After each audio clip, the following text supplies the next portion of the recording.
Bonjour à tous et bienvenue pour la suite de nos aventures linguistiques et culturelles au CMEF. Me voilà aujourd'hui dans ma salle de classe. Elle porte le nom de salle Madeleine, en l'honneur des artistes potiers qui ont travaillé ici avec Jean Cocteau à la fin des années 1950.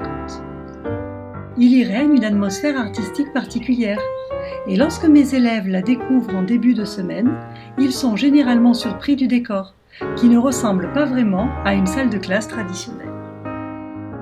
Mais ils s'y attachent vite, parce que l'on s'y sent bien et qu'il y a tout le matériel nécessaire pour apprendre dans de bonnes conditions. Ce mot « apprendre » que je viens d'employer me fait penser à une question pour vous. Quel est le point commun entre les verbes « apprendre », « télécharger » et « louer » ?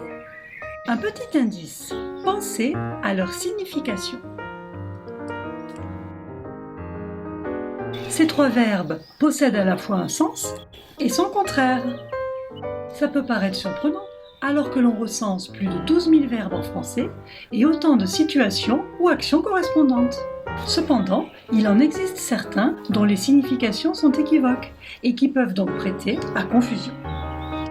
Apprendre, par exemple, s'emploie aussi bien lorsqu'il est question d'acquérir des connaissances que de les enseigner.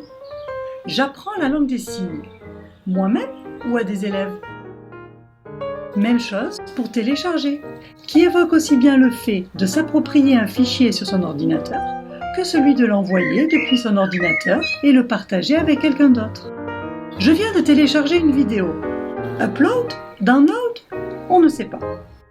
Pareil pour louer, qui signifie aussi bien donner une somme d'argent pour utiliser un lieu que recevoir une somme d'argent pour qu'un lieu soit utilisé. Je loue cet appartement depuis 10 ans. On ne peut pas savoir si je suis locataire ou propriétaire.